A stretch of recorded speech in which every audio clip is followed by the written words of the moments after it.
As a scientist, I'm always looking for ways to give back to society. As a result, I conduct research that has a positive impact on the medical field. Being a graduate research assistant is very exciting. Sometimes it gets very busy, but then, as I said, the research progress and the results that I get makes it all worthwhile. When I started off knowing really not much, and then when I continued to do more reactions, I learned a lot more.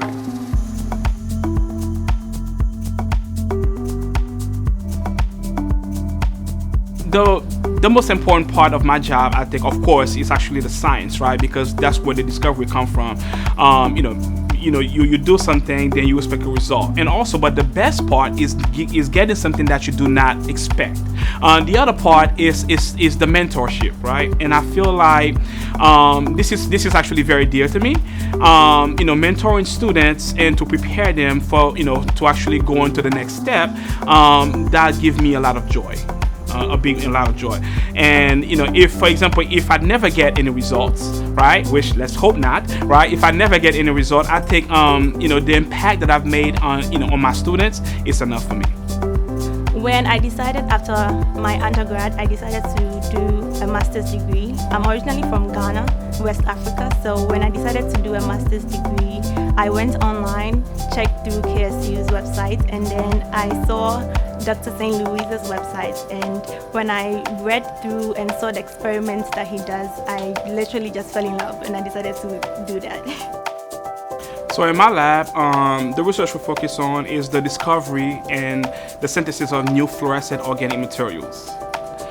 So we have two projects going right now. The first one, it is the discovery of a new fascinating dye that is called isoboranes. These dyes, they have potential application in emissive materials.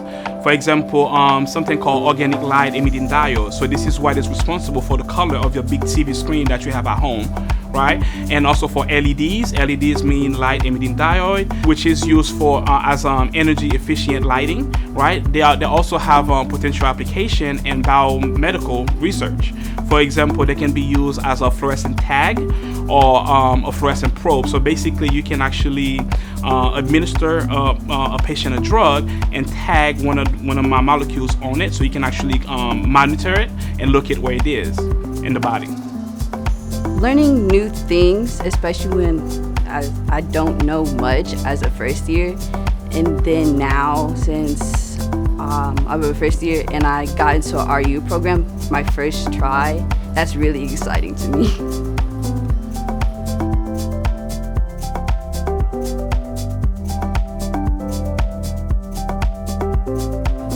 My name is Dr. Carl St. Louis. I am an assistant professor of organic chemistry in the Department of Chemistry and Biochemistry at Kennesaw State University.